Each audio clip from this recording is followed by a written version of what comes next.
Hello again. I pray that everyone had a wonderful Thanksgiving break. And over the Thanksgiving holiday, I was asked a question that I thought I'd address today. And the question is, how in the world do you manage all the stress of holidays? If we haven't met before, my name's Alex Franks, and I've spent 29 years as a life coach, therapist. And the question of managing holiday stress is pretty far and in reach, and I'm going to just address a couple of the big issues that we face. Holidays end up full of expectations. We have memories, we have history, and so our expectations can get in the way.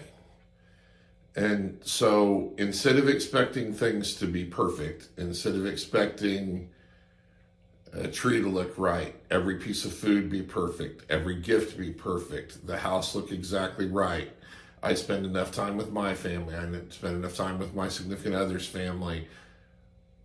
Instead of having all these expectations, why not just sit back and go, what do I need? What does my significant other need? Maybe if you have children, what do my children need? And then take your holiday around that. So change our expectation from things need to be perfect to I need to be together, family, celebrating. That's the first one.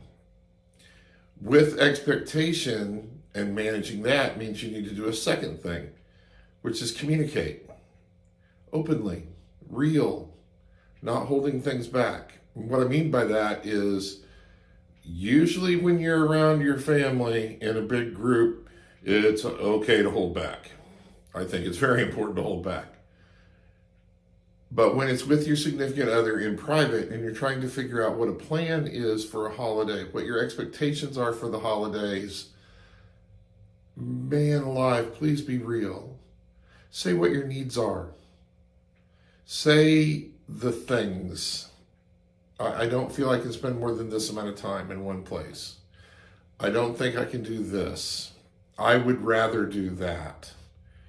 Be real. Then compromise and find solutions.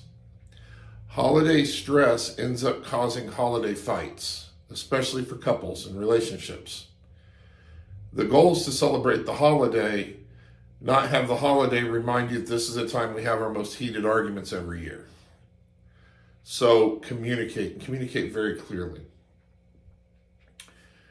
We get wrapped up, number 3, in finding the perfect gift.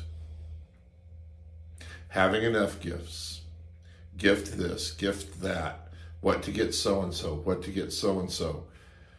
In America, we've turned ourselves into this giant commercial society. The gift's everything. You got to one-up somebody else. If somebody's family bought this, then I've got to buy that. We get into comparisons. We fight to see who's better than somebody. If you've had a relationship and maybe it didn't work out and you're divorced, separated parents, then all of a sudden the two adults start getting into a competition for who can give the kids the best gifts. That's not what the season's about. I'm going to give you an interesting study. I read this not long ago. I wish I could exactly quote it, but I didn't look it up before I decided to do this video. But there's a university, I think it's in Australia, that did a 10-year study on gift giving for children, like 6-year-olds to, I think it was 12. And when they asked these kids about gifts from holidays, from Christmas, very few of them could actually identify the gift they got the year before, and almost none could identify the gift they got 2 years before. I'm an adult and barely remember a couple of the gifts I got last year, except for their gifts I use a lot. And so as an adult, most of my gifts are things I want to use and have and need. So adults remember them a little more, but most kids don't. And so the gift you're giving is actually your presence. And I don't mean presence as in under the tree. Togetherness, peace, time. The greatest gift we can give our family in the holiday season is our time. Because time is the gift that can't be taken away. I'll tell you a quick story about the importance of time.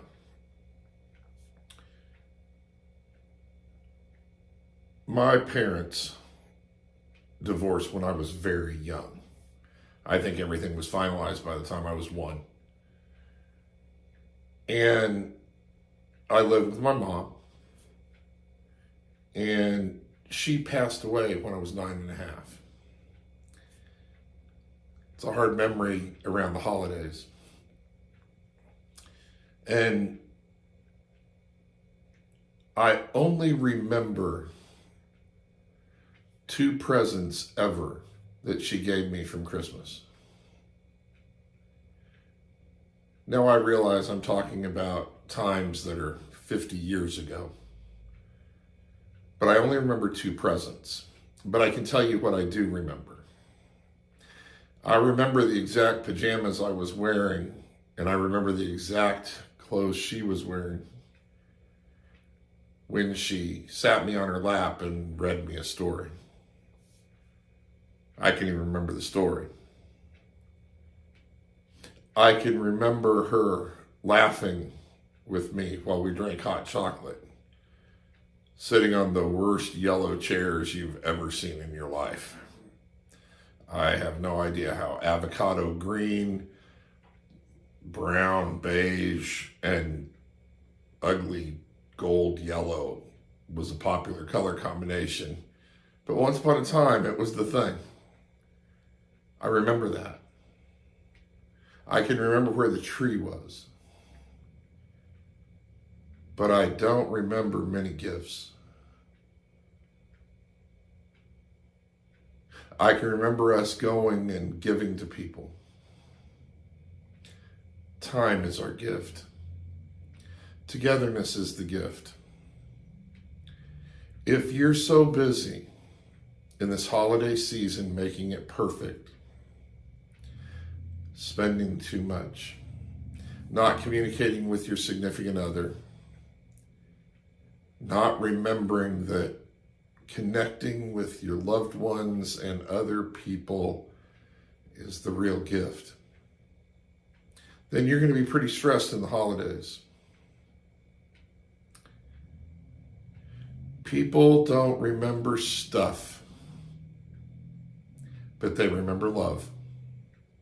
So let's make sure as we approach the holidays that we show a lot of that love to other people.